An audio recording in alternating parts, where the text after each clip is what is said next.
Empiezo muy bienvenidos a todos esta noche en este segundo encuentro de nuestra propuesta del curso La Esperanza no defrauda, que durante 4 jueves el Departamento Nacional de Animación y Pastoral Bíblica invita de manera gratuita a todos nuestros seguidores, amigos, a toda la comunidad de la Palabra de Dios a compartir estos 4 encuentros.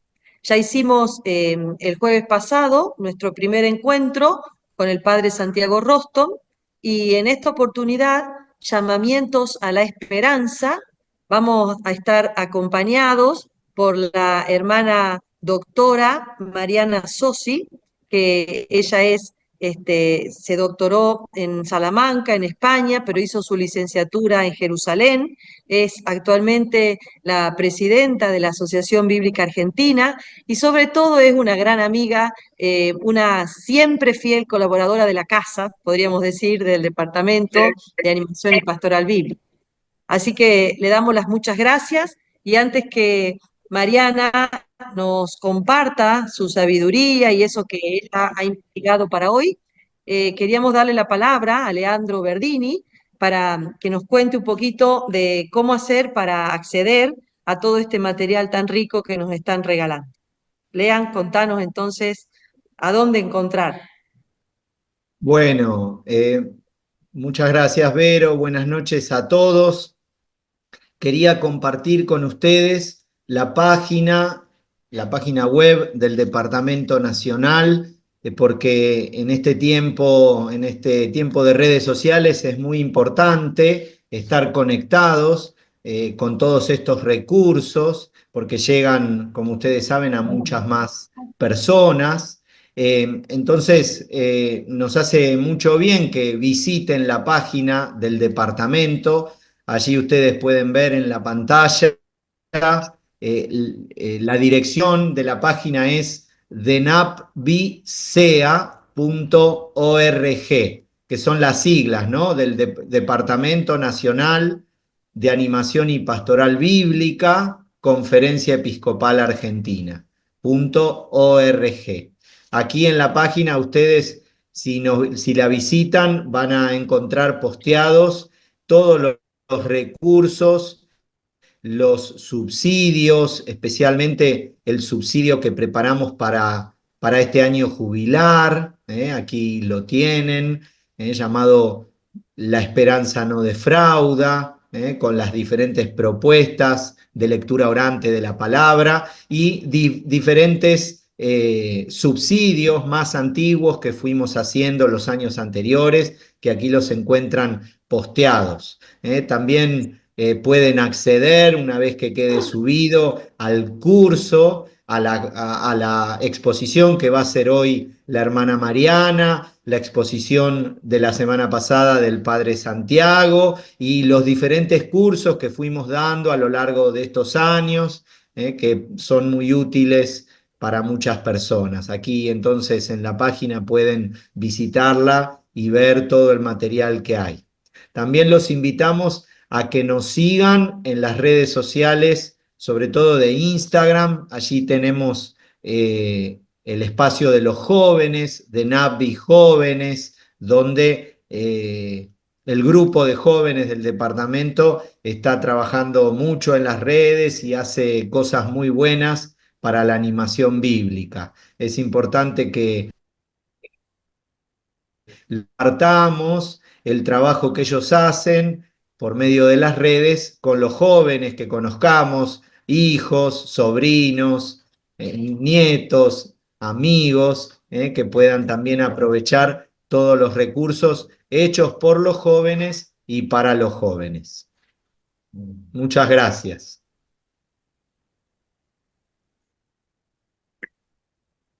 Bueno, muchas gracias, Lea. Entonces, ahora sí, Mariana, te damos la palabra y desde ya agradecemos todo lo que nos vas a aportar, que seguramente va a ser muy rico. Gracias y todo tuyo. Bueno, muchas gracias por invitarme esta noche para compartir lo que, bueno, hemos estado estudiando y venimos también trabajando con muchos otros grupos, ¿no? Y lo que a mí realmente me fascina, ¿no? para compartir, que es la experiencia de los profetas, ¿no? Y hoy, en este tiempo, y a partir de la bula de Francisco, poder descubrir cómo los profetas han sido artesanos de la esperanza, ¿no? Entonces, por ahí vamos a ir trabajando. Eh, yo voy a ir compartiendo algunas diapositivas, ¿no? Algunas placas con ustedes, principalmente de los textos que me propusieron para compartir o profundizar, pero lo más rico va a ser si después al último podemos entablar algunas preguntas, ¿no? Que nos ayude a seguir abriendo ventanas y seguir fortaleciendo el camino, ¿no? Bueno, el Papa Francisco nos invitó en este tiempo tan especial de, de- de convocarnos, ¿no? Llamarnos a caminar con esperanza. Entonces yo voy a compartir un poquito para poder, digamos, para poder eh, leer juntos el puntito, ¿no? En el cual Francisco nos pone de cara a este llamamiento a la esperanza, ¿no? A ver si puedo presentarlo, voy a ir un poquito más atrás. Ahí está. Ahí estamos, se ve, ¿no? ¿Sí? Pero Perfecto. que te veo bien. Bueno, eh, Sí, en el perfecto. punto, gracias. En el punto 16, Francisco, son dos párrafos que son un poquito largos. Quienes puedan agarrar después la bula y volverlos a leer, los invito. Yo he hecho una pequeña síntesis de ellos, un poco para enmarcar lo que quiero trabajar, ¿no? Posteriormente. Francisco va a hacer esto, ¿no? Haciendo eco, va a decir, ¿no? Que haciendo eco a la palabra antigua de los profetas, el jubileo nos recuerda que los bienes de la tierra no están destinados, ¿no? A unos pocos privilegiados, sino, ¿no? A todos, ¿no? Eh, a partir de acá, él va a plantear esto que me parece, digamos, clave, ¿no? A este llamamiento a la esperanza, y va a decir esto, ¿no? Renuevo el llamamiento a fin de que, un poco, no sé si lo tienen ahí, ¿no? A fin de que con el dinero que se usa en armas y en otros gastos militares, ¿m? Construyamos un fondo mundial para acabar de una vez con el hambre y para el desarrollo de los países más pobres. ¿M? De tal modo de que sus habitantes no acudan a soluciones violentas o engañosas, ni necesiten abandonar sus países para buscar una vida más digna, ¿no? Aquí de trasfondo está toda la deuda y está todo el tema del proceso migratorio, ¿no? Que tantos países y tantos grupos humanos realizan, ¿no? Este paso de país a país para buscar una mayor dignidad y toda la vulnerabilidad que viven en este camino, ¿no? Eh, Luego Francisco va, en otro párrafo, el siguiente, va a hacer hincapié a esto que también vivimos como casa común, ¿no? Dice, hay una verdadera deuda ecológica, ¿sí? Particularmente entre el norte y el sur, y fíjense dónde enfoca la mirada, ¿no? Relacionada con los desequilibrios comerciales como consecuencia en el ámbito ecológico, así como en el uso desproporcionado de los recursos naturales, llevando, digamos, a un límite, él va a plantear, ¿no? Nunca visto, ¿no? Históricamente en algunos países, ¿no? Y a mí me gustó mucho esta frase, ¿no? Porque, bueno, tiene que ver con digamos, con el métier que muchos de nosotros tenemos, que es el trabajo bíblico. Francisco va a concluir este punto 16 con este llamado, ¿no? Dice, la Sagrada Escritura dice que la tierra pertenece a Dios y todos nosotros habitamos en ella como extranjeros y huéspedes, ¿no? Creo que aquí está digamos, el núcleo, ¿no? La clave que plantea, ¿no? A partir de Levítico 25-23, en este llamamiento a poder tener la mirada de que la tierra nos pertenece a todos, ¿no? Porque es una pertenencia de Dios. Nadie tiene que tener una presencia privilegiada, y cuando acontece lo contrario, eh, el Señor hace surgir, ¿no? Estos llamamientos a trastocar esta realidad para que todos podamos tener un buen vivir, ¿no? Lo va a decir en otro momento de la Bula, ¿no? Teniendo esto como contexto, eh, yo quería invitarlos a que profundicemos, digamos, desde la primera frase de este punto 16, profundicemos en la mirada en algunos de los profetas, ¿no? Que toman, digamos, protagonismo ante algunas crisis que vive el pueblo de Israel, ¿no? Eh, Vamos a centrar la mirada en tres momentos de la historia del pueblo de Israel, o podemos decir en tres crisis. Una crisis en el siglo VIII, una crisis en el siglo VII y una crisis en el siglo VI. ¿Por qué? Porque me parece importante este pantallazo general, ¿no? Porque en algún momento de estos, digamos, estos tiempos del pueblo de Israel, quizás nosotros nos podamos sentir representados, ¿no? Y en el momento de estas crisis que vive el pueblo de Israel, eh, aparecieron algunos profetas que también sufrieron lo que el pueblo sufría y se animaron a abrir su corazón para que el Señor pueda hablar a partir de ellos, ¿no? Eh, Estas crisis que vamos a hacer, digamos, hincapié y vamos a ver el protagonismo de estos profetas, no surgieron de una manera espontánea como nuestra crisis presente del hoy tampoco ha acontecido de un momento para otro, ¿no? Podemos decir que estas crisis se fueron fraguando, ¿no? En un largo día que conduzco, podríamos decir, en una noche larga, ¿no? ¿Y qué hicieron los profetas en esta noche, ¿no? Se animaron a denunciar la injusticia y también falsas esperanzas. Eh, Muchas veces estas denuncias o estas palabras iban acompañados, digamos, de palabras que anunciaban una gran crisis, ¿no? Estas tres crisis que yo les quería presentar, ¿no? Y algunas de estas crisis estaban unidas no solamente a situaciones, digamos, sociales, o a situaciones culturales, sino que estas crisis tenían una presencia muy radical, ¿no? Era crisis de identidad como pueblo.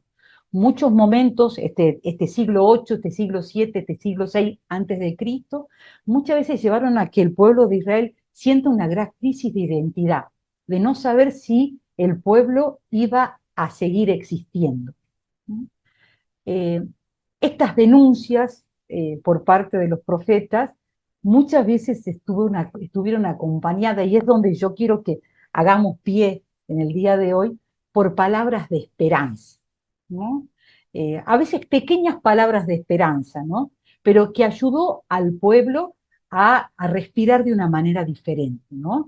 A poder vislumbrar un presente y un futuro distinto, ¿no? Me gusta decir pequeñas palabras de esperanza porque hay una frase que a mí me gusta mucho cuando trabajo el tema de los profetas y que les voy a poner acá, ¿no? Eh, aquí abajito, ¿no? Que es de Víctor Codina, ¿no? Eh, Víctor Codina dice esta pequeña frase, ¿no? No sé si recordamos el contexto de la crisis de cuando el profeta Elías hace llover, podemos decir, en una gran sequía que se vivía en la Palestina, eh, ante esta situación de la viuda de Sarepta, ¿no? Y me gusta leer esta frase de Víctor Codina porque yo creo que a veces buscamos grandes llamamientos de esperanza o grandes palabras de esperanza.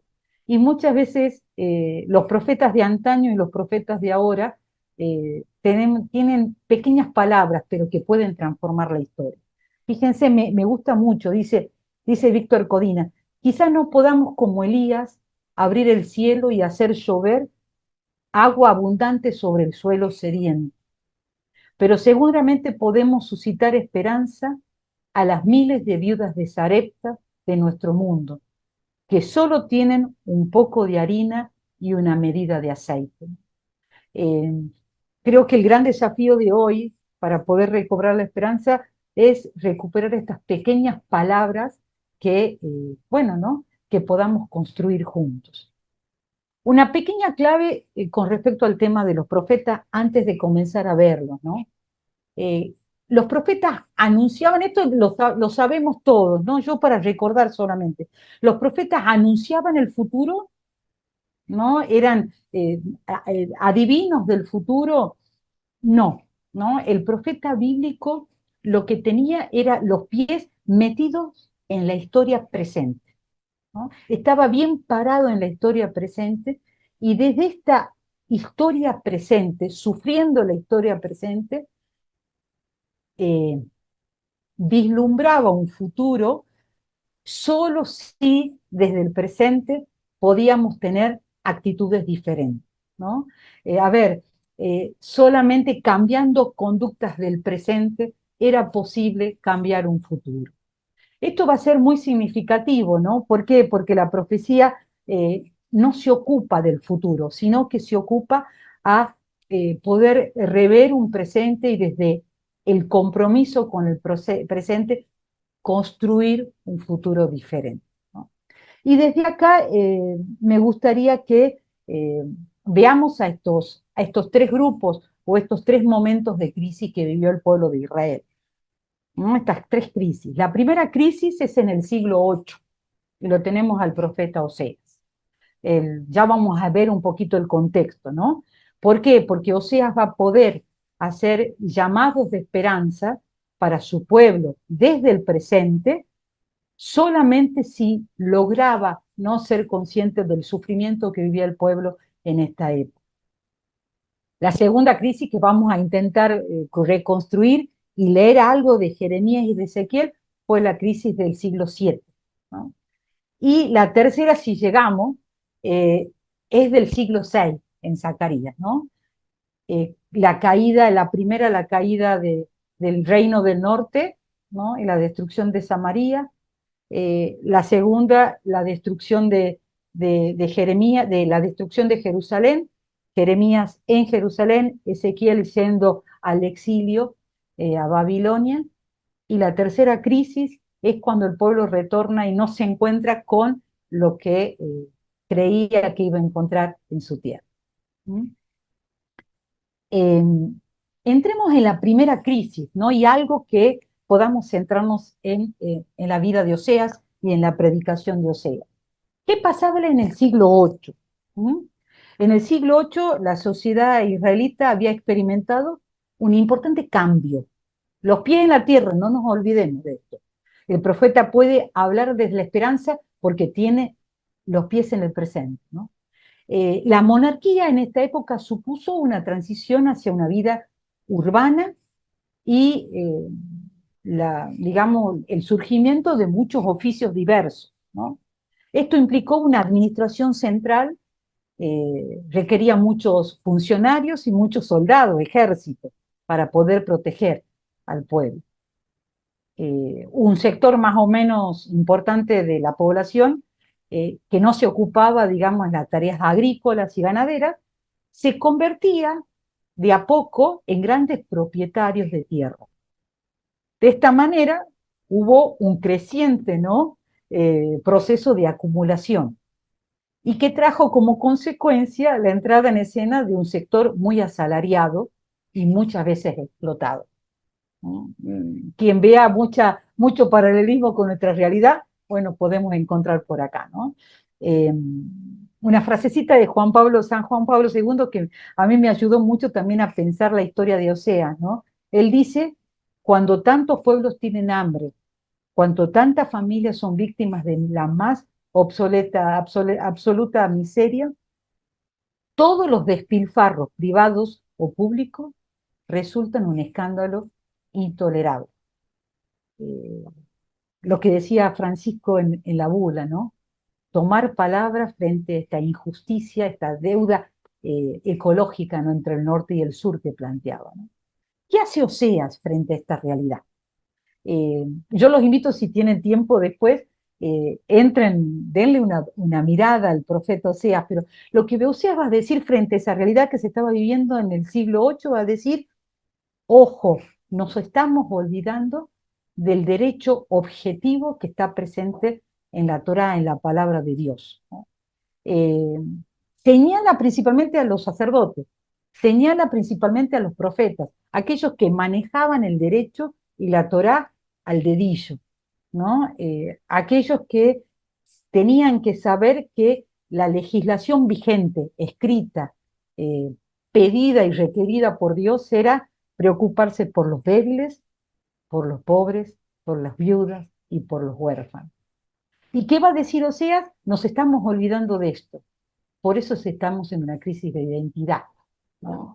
Eh, y es fuertísimo, los invito a que lean el capítulo 9, el capítulo 11, 9, 17, 11, 11 de Oseas, le va a decir al pueblo, principalmente a estos personajes, ¿no? Que hace alusión, les va a decir, eh, Israel va a volver a Egipto, ¿no?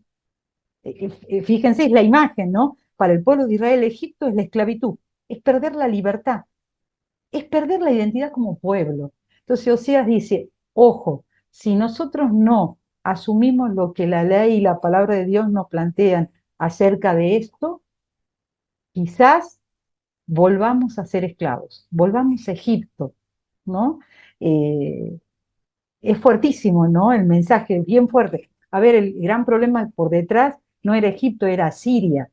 Asiria era la gran potencia en ese momento, ¿no? Entonces, Osea le dice al pueblo, si nosotros no cambiamos de actitud, quizás perdamos nuestra identidad, nuestra libertad, ¿no?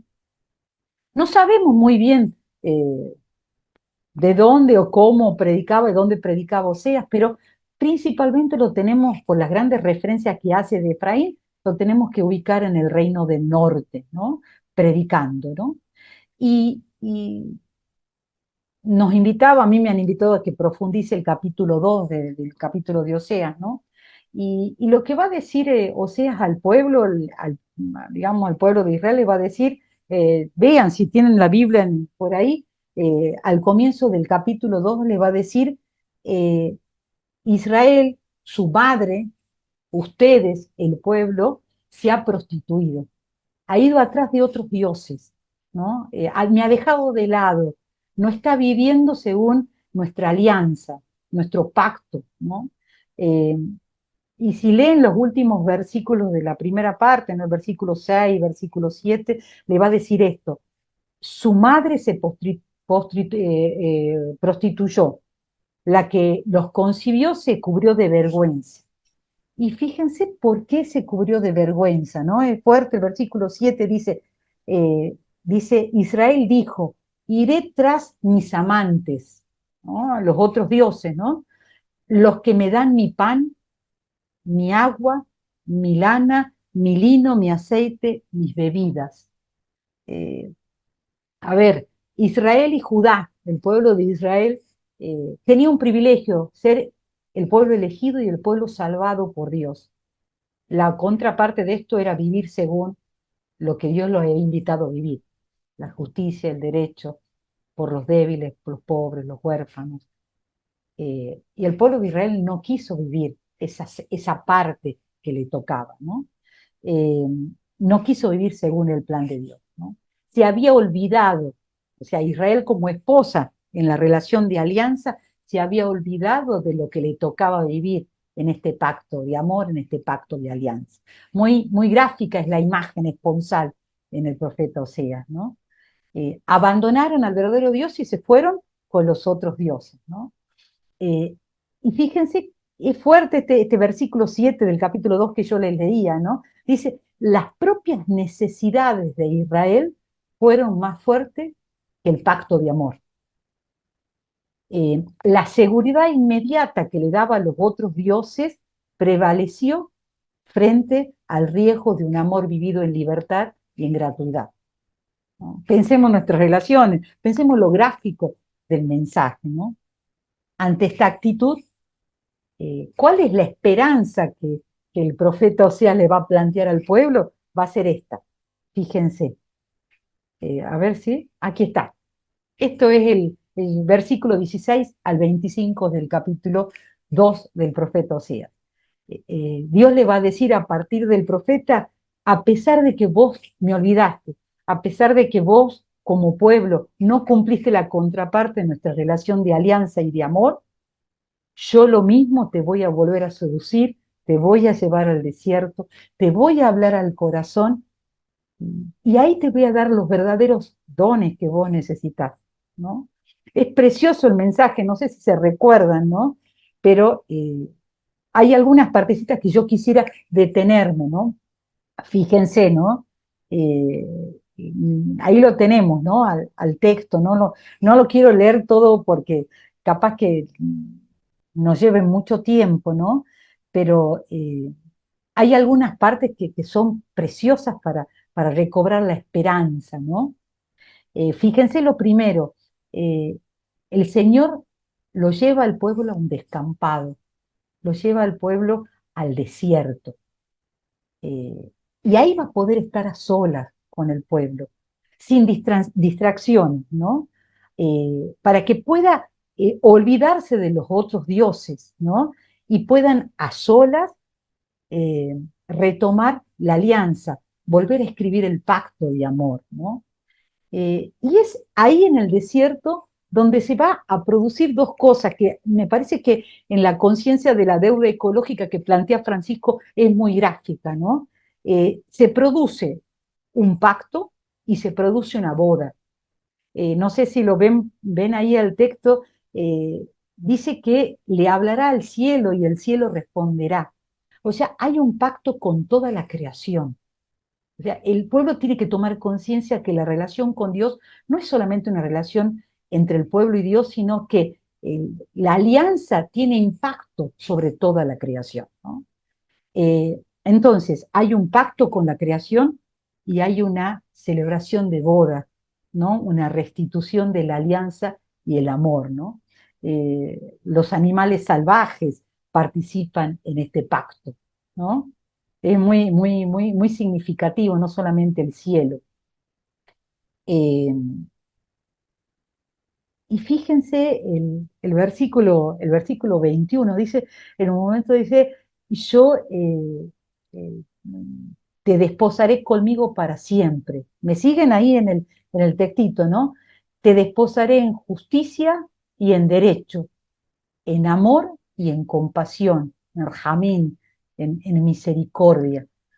Fíjense esta relación afectiva, ¿no?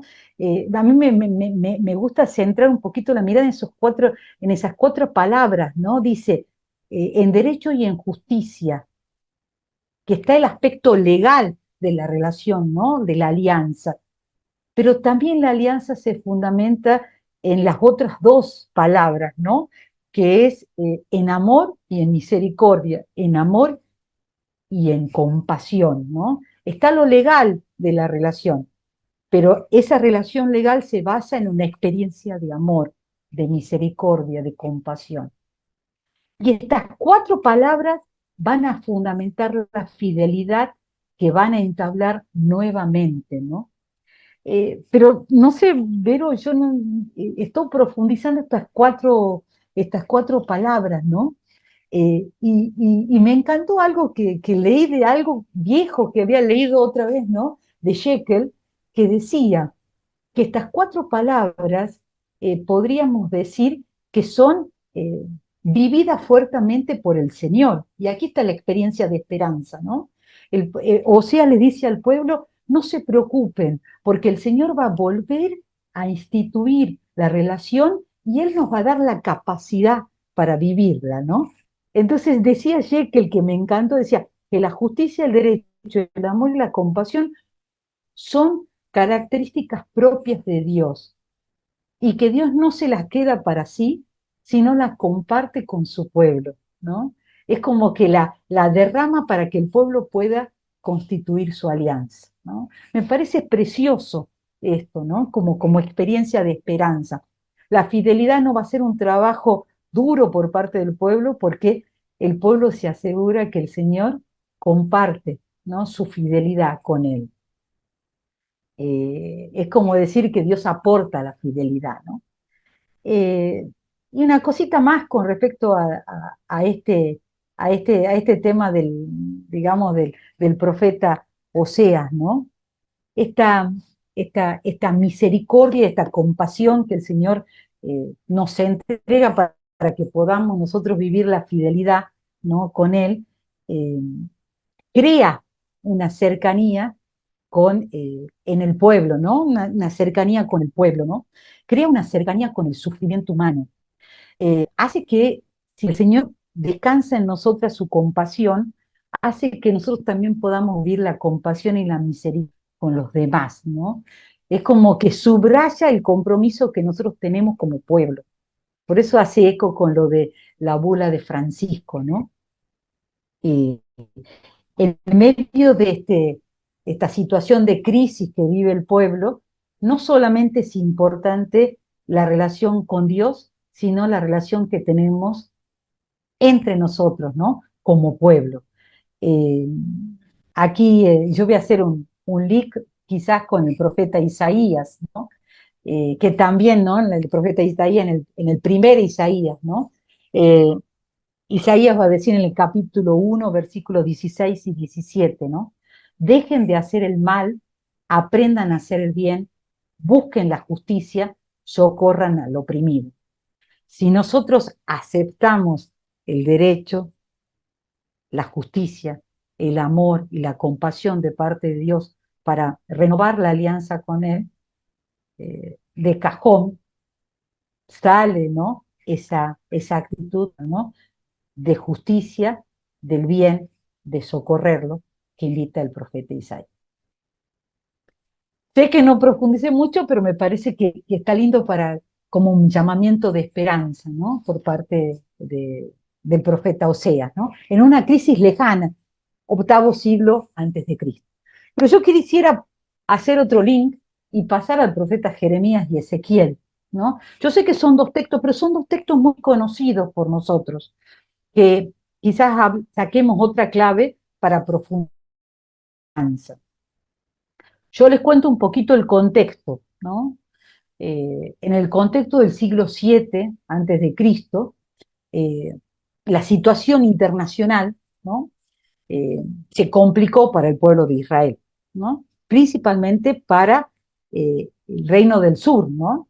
Que había visto caer al reino del norte y sabía lo que le podía pasar si no cumplía la alianza, ¿no? Si no vivía la alianza, que no es una alianza con Dios, como veíamos recién, sino un vínculo también con el hermano, ¿no?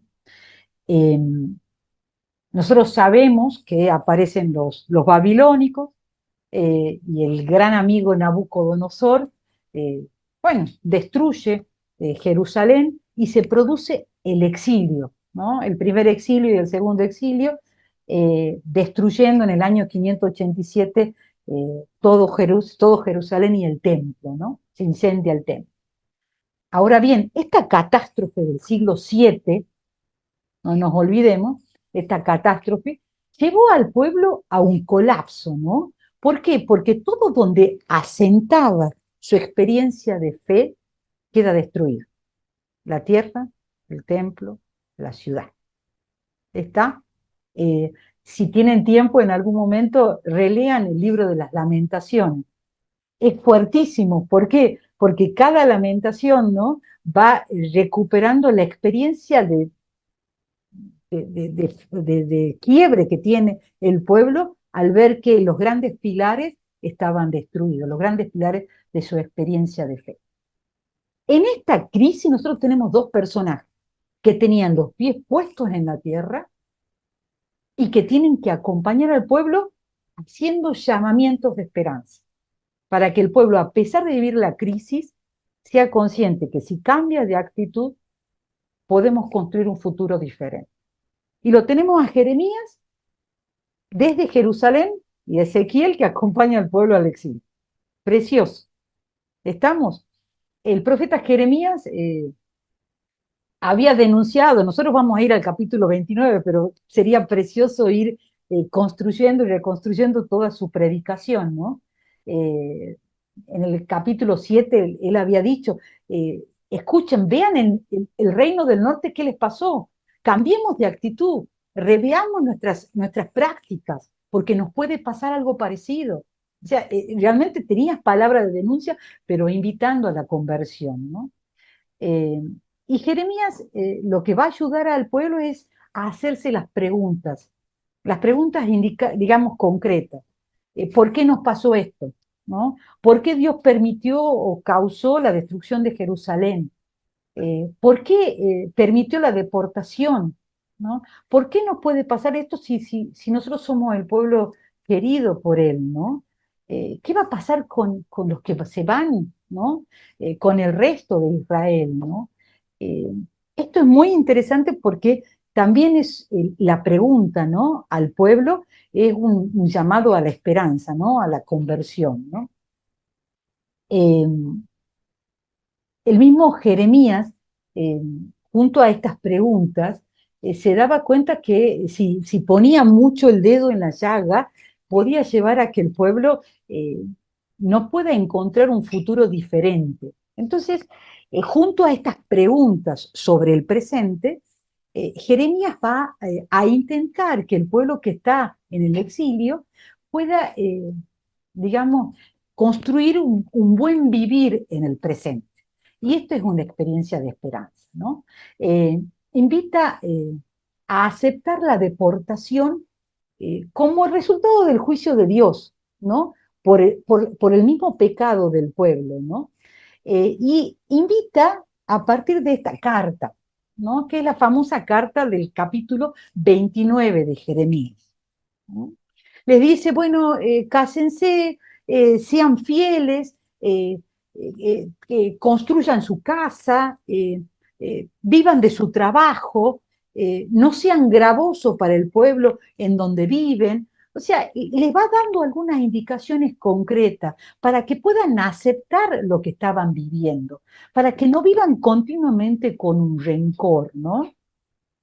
Debían aceptar que la situación de vivir en ese país lejano, instalarse en aquel país, ¿no? La carta es larga, va del versículo 1 al versículo 29, al versículo 23 del capítulo 29, pero en medio de la carta le va a tirar un changüín, perdón, esta palabra es bien vieja, seguramente muchos de ustedes la conocen, le va a tirar un lazo de esperanza, ¿no? Les va a tirar un mensaje, una pequeña palabra de esperanza, ¿no?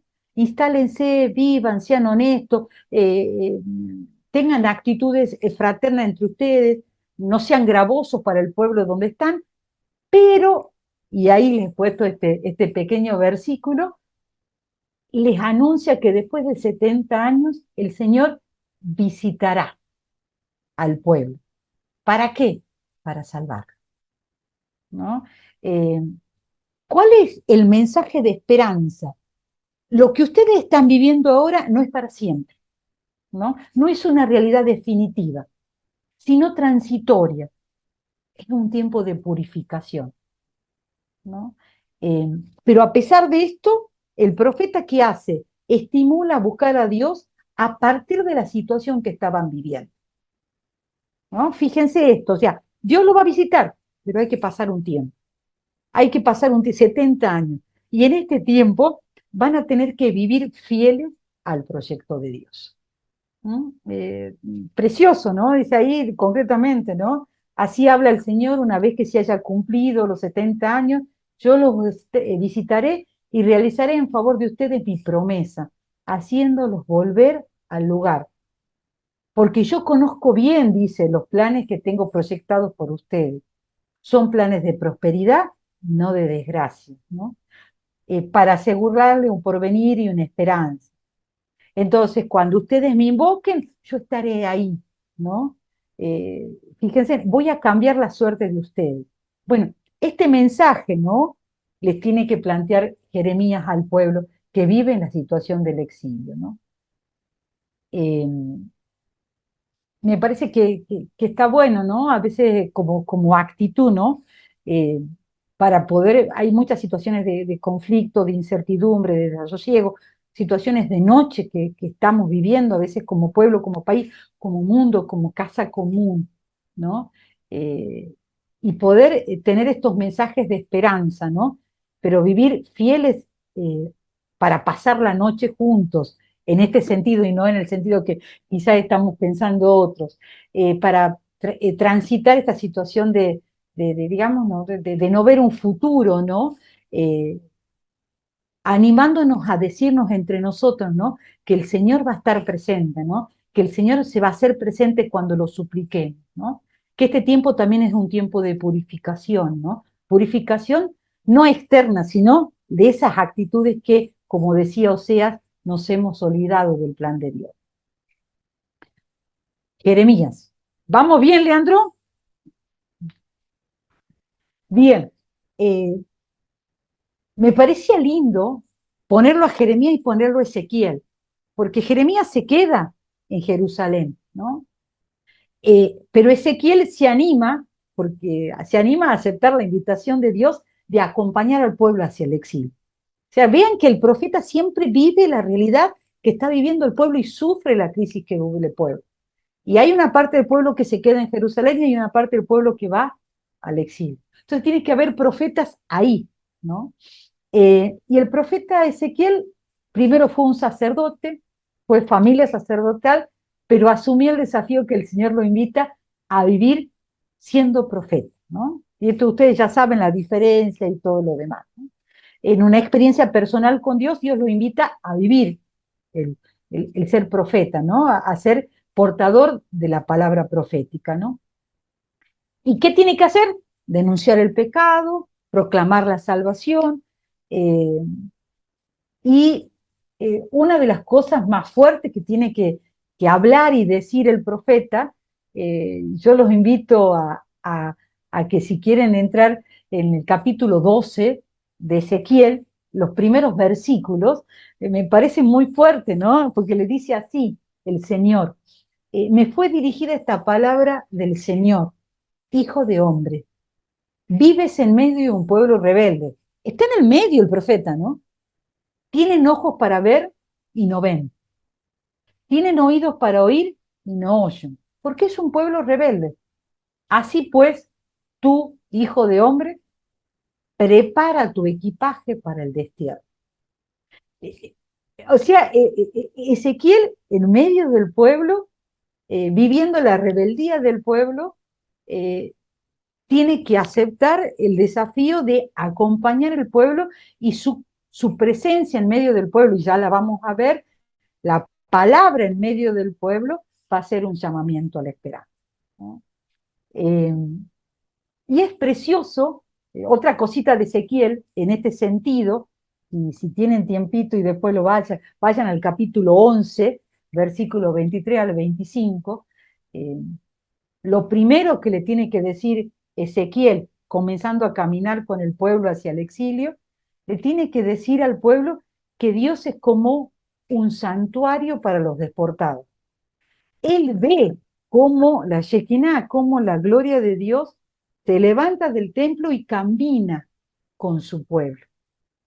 No tenemos tiempo, pero se podría hacer el paralelismo de lo que le pasó en el Éxodo cuando venía de Egipto. Se utiliza la misma palabra para el santuario, ¿no?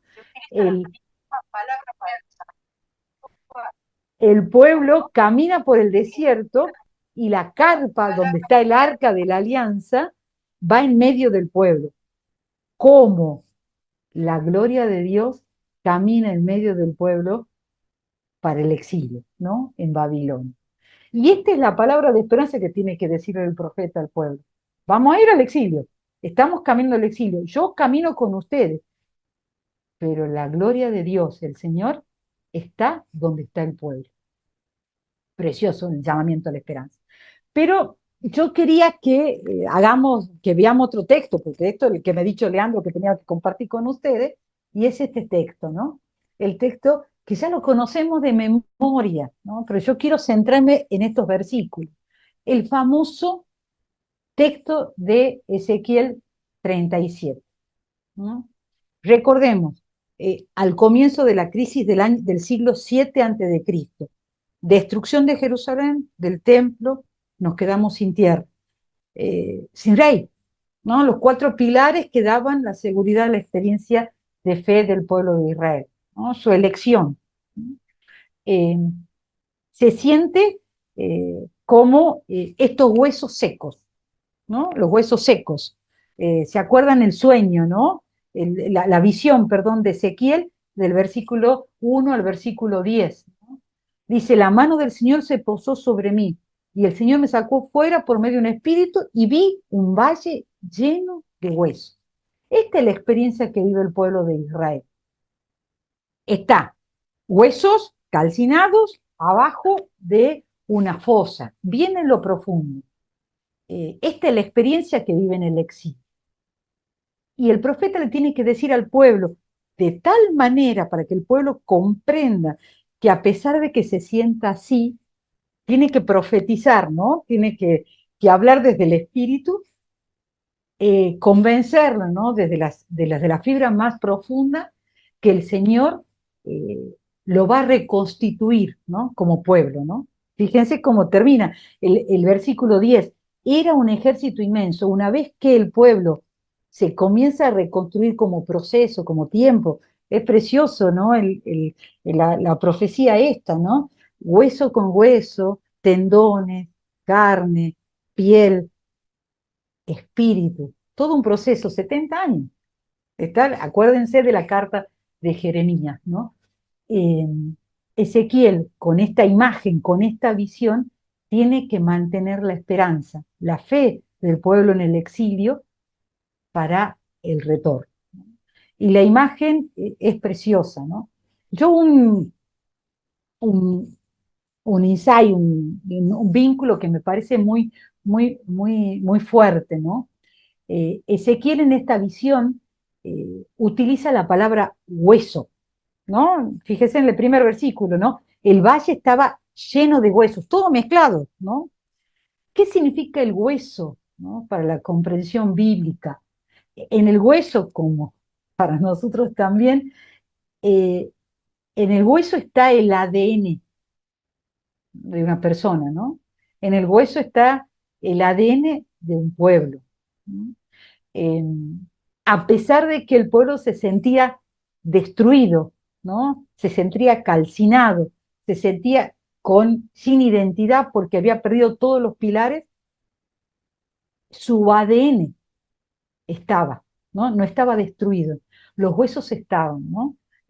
Su identidad estaba resguardada y necesitaba de este proceso para reconstruirse y ponerse nuevamente de pie por obra del Espíritu, ¿no? Entonces es muy significativo las imágenes que utiliza el profeta para que el pueblo recupere su esperanza, ¿no? Pero ¿qué va a hacer el Espíritu en este profeta? Y bueno, el Espíritu de Dios va a derramar su Espíritu para purificar, para reconstruir y para anunciar la vuelta del exilio, ¿no? Eh, voy a pasar un poquito más rápido porque quiero hacer un insight también en el profeta Ezequiel, ¿no?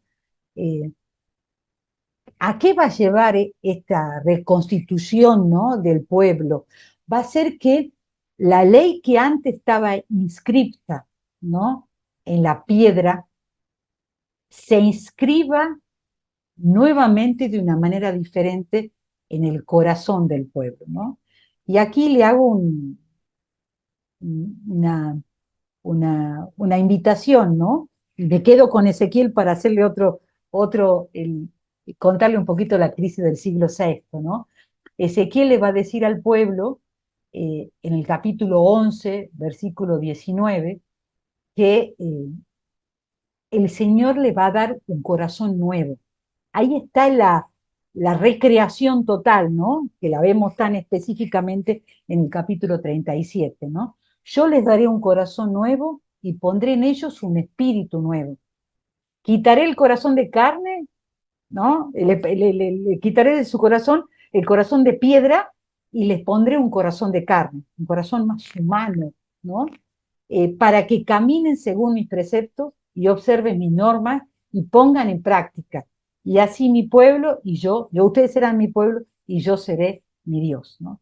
De vuelta, igual que Jeremías, igual que Oseas, eh, no es solamente el vínculo con el Señor, sino la práctica de los preceptos, las prácticas de la norma con el hermano, con el mismo pueblo. ¿Mm? Eh, ¿Estamos hasta acá? ¿Sí? Yo estoy insistiendo mucho en que los llamamientos de la esperanza, ¿no? de los profetas no solamente es la restitución del vínculo con Dios, sino que la restitución del vínculo con Dios siempre tiene la contraparte, la otra cara de la moneda del vínculo con el hermano y el vínculo con la creación, ¿no? Este corazón nuevo que implica al pueblo después de el proceso de Ezequiel 37 siempre lleva al vínculo de la práctica de la norma, que es principalmente lo que decíamos al comienzo, ante el débil, ante el pobre, ante el huérfano, ante la viuda, ¿no? Y les cuento lo último, así de 5 o 6 minutitos nada más para que a ver si hay alguna pregunta o alguna resonancia, ¿no? El pueblo cuando vuelve, ¿no? Cuando regresa del exilio, en el siglo sexto podríamos decir, o bueno, leamos el contexto, no se encuentra con lo que creía que iba a encontrarse. El pueblo se había ido, y bueno, destrucción del templo, de la ciudad, de todo quemado, habían perdido la tierra, y creía que iba a volver y con grande alegría se iba a reconstruir todo, y las cosas han sido mucho más lentas, y no sabemos si se reconstruyó todo, no sabemos quiénes volvieron, la cosa fue muy diferente de lo que ellos pensaban. Y aquí tenemos a uno de los profetas, ¿no? De vuelta, un profeta en medio de su pueblo, que tenía que acompañar desde el presente para vislumbrar un futuro diferente si el pueblo cambiaba de actitud, ¿no? Y aquí lo tenemos a nuestro querido amigo Zacarías, ¿no? Zacarías tuvo, podemos decir, hay algunos estudiosos que ponen entre el 520 y el 518, ¿no? Y uno de los oráculos es este famoso oráculo del capítulo 8, desde el 9 al 13, ¿no? Que me parece interesante porque vincula directamente la relación con Dios a la relación con el hermano. Y lo voy a leer un poquito rápido, pero lo voy a leer para que lo veamos, porque creo que aquí está la clave que nos invita Francisco, ¿no? Mirando a los profetas, ¿no? Así habla el Señor de los ejércitos. Que se fortalezcan las manos de ustedes, los que escuchan en estos días, de la boca de los profetas. Estas palabras pronunciadas desde el día en que se pusieron los cimientos de la casa del Señor de los ejércitos, para la reconstrucción del templo. Porque antes de estos días no había salario para los hombres ni ración para los animales, ni había seguridad para los que iban y venían, a causa del enemigo. Yo había lanzado a todos los hombres unos contra otros, pero ahora yo no trataré al resto de este pueblo como en los tiempos pasados, porque hay semillas de paz. La viña dará su fruto, la tierra dará la tierra sus productos, el cielo su rocío. Yo daré todo esto como herencia al resto del pueblo. Y así como ustedes, pueblo de Judá y pueblo de Israel, fueron una maldición, lo que vivieron en el exilio, ¿no? Así yo los salvaré y ustedes serán una bendición. No teman, que su mano se fortalezca, ¿no? Yo quería que detengamos la mirada en esto, ¿no? En medio del duro camino que caracterizó la vuelta del exilio, la reconstrucción, la restitución de la comunidad, surgieron actitudes, ¿no? Muy solidarias, ¿no? Eh, Había muchas también actitudes de mucho interés personal, pero también, o sea, que eran, digamos, signos de la mezquindad. Pero hubo muchas actitudes, ¿no? Como la actitud del profeta, llamando a la reconversión, a la restitución, ¿no? Al tener una actitud cercana con el otro. Y hay una actitud muy, muy fuerte que a mí me gusta recordar a la vuelta del exilio, eh, que ustedes se van a recordar porque hace poco que la hemos leído a ese texto, que es Isaías 58, ¿no? ¿Qué tipo de ayuno tenemos que tener en esta vuelta del exilio, ¿no? Eh, Solamente vamos a poder reconstruir el templo, la ciudad, la comunidad, en la medida en que soltemos cadenas injustas, desatemos lazos de yugo, dejemos de libertad a los oprimidos, compartamos el pan con el hambriento, alberguemos a los pobres sin techo, cubramos al desnudo y no despreocupémonos de nuestra propia carne. Dice el profeta Isaías en el capítulo 58, solamente teniendo estas actitudes van a comenzar a cicatrizar nuestros dolores. Creo que es un lindo mensaje, ¿no? Esto de los profetas, ¿no? En los tiempos de crisis, ¿no? Y que el Papa Francisco nos invita en esta bula, ¿no? ¿Cómo tener mensajes de esperanza?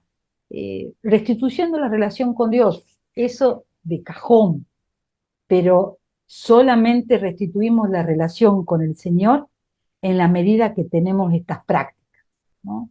Estas prácticas que van a ir sanando nuestro corazón. El texto de Isaías va a decir, va a decir, solamente van a sanar sus heridas, ¿no? Cicatrizar las heridas cuando tengamos estas prácticas con el hermano. Desde el presente para cambiar el futuro. Creo que la invitación del número 16 de Francisco llama a esto, ¿no? Y por eso mira a estos profetas. Lo cierro ahí. Muchas gracias, Mari. Extraordinario. Muchas gracias. He hecho mucha mezcla de citas, perdónenme. Bueno, pero son 15 los libros proféticos. ¿Cómo no vas a hacer una mezcla de citas con una literatura tan vasta, tan inmensa? Bueno, no sé si ahora sí es el momento de las preguntas. Quizás yo le propongo a los que quieran acercar una pregunta o que la escriban en el chat y las vamos leyendo, o el que se anima puede abrir su micrófono y hacerla directamente. Ahí están escribiendo, te están agradeciendo, Mariana, Ana, Esther, bueno, todas, Juan de la Cruz, la hermana Alicia. Gracias, gracias. Creo, no, esto, yo creo que esto, el tema de esto que lo que nos gusta leer los profetas, esta literatura que vos decías, ¿no? Eh, poder comprender que el Señor, ¿no? A través de la voz profética, quiere hacernos convencer de que Él nos regala estas actitudes para que nosotros las vivamos, ¿no? Hasta nos da el espíritu para encarnarla en nuestro corazón. Implica la decisión en el presente para poder transformar la realidad. No sé si, bueno, ¿cómo puedo hacerlo? El Señor te da la posibilidad, te da la actitud, te da la virtud, te da la conducta, vos tienes que aceptarla en tu vida. El Espíritu te la impacta, ¿no? Te la construye en tu corazón, ¿no? Entonces creo que cosa más preciosa como mensaje profético no existe, ¿no? A mí me causa como mucha gracia por cómo el Señor le habla al profeta Ezequiel, y aparte es muy graciosa la expresión, ¿no? Esto de hacete el bolsito y te vas al exilio, eh, porque hay veces que muchas veces nosotros tenemos un poco de temor de ir a ciertos lugares, sobre todo las personas religiosas. Y bueno, y el Señor lo mandó al profeta a que vaya justamente a los márgenes, a los extremos. Me resonaba mucho cuando vos decías o leías el capítulo 11 haciendo referencia a la alusión al libro del Éxodo, ¿no? De que es el templo de la gloria del Señor que se iba junto con... Pero me resonaba, me hacía pensar en el famoso hospital de campaña de Francisco, como Ujú. metáfora, como proyecto que él quiere para la iglesia, ¿no? La iglesia también está llamada a ir al exilio y con esa confianza de que el Señor donde armemos el hospital de campaña, el Señor tiene que hacer presente tu gloria.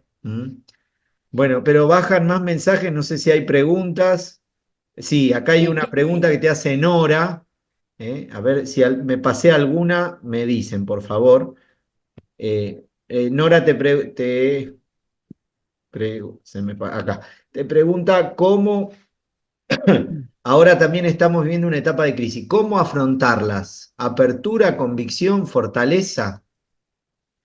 Se pregunta, no sé si te pregunta a vos, ¿eh? Pero Y bueno, sí, si querés compartir lo que te surge. sí, a ver, por eso me parecía interesante esto de enfocar en tiempos de crisis, ¿no? Porque la primera actitud que tenemos que tener, creo yo, no sé si grandes profetas, por eso el texto de Víctor Codina, ¿no? Que decía, son pequeñas experiencias, ¿no? Pequeñas experiencias. Yo creo que todos estamos invitados al profetismo con estas pequeñas experiencias, pero la primera aceptación es decir, bueno, tengo que estar acá, o sea, o me tengo que armar el bolso e ir, pero, o sea, la primera conciencia es estar en el presente. Yo no puedo ser profeta o vivir mi fidelidad al proyecto, a la alianza, yéndome, tomándome la vía. O sea, la primera actitud es estar en el presente, en la realidad, en la crisis, ¿no? Y desde ahí, ¿cómo descubrir? La primera clave, yo creo que es ese vínculo con Dios, o sea, ¿cómo descubrir que Dios está presente ahí, en medio de la crisis? Por eso lo que vos decías recién, Leandro, es decir, esta palabra santuario, si Dios puso su morada en medio y se animó a irse del templo a donde estaba, porque el santuario está donde está el pueblo, no en un lugar geográfico. No hemos tenido tiempo, pero la gran crisis del siglo VII, del siglo VII, es decir, el pueblo alardeaba de que Jerusalén nunca se iba a destruir porque Dios vivía ahí. Y Dios le hace entender que Dios vive donde está su pueblo, no en un lugar físico, no en lo material, no en el edificio. Dios vive donde vive el pueblo, donde está el corazón del pueblo. Y esta es la gran crisis que el pueblo de Israel vive. Nosotros no nos va a pasar nada porque Dios nos prometió que estas montañas van a cuidar el templo. Y la gran crisis es que cuando el templo se destruye, entonces Dios nos había prometido otra cosa. Entonces creo que la segunda actitud es tomar conciencia. No solamente estoy yo presente, sino que yo estoy presente porque Dios está presente en medio, ¿no? Y desde acá descubrir cuáles son las palabras de esperanza que yo puedo compartir, ¿no? Hay que transitar que se derrumben nuestras seguridades, ¿no? Las Sí. montañas. Y ver Eh, dónde la ponemos. eh, Acá alguien decía una cosa que me parece muy interesante y quizás le podés agregar algo. Mane dice, a diferencia de los profetas del Antiguo Testamento, nosotros somos profetas de Cristo vivo. ¿Mm?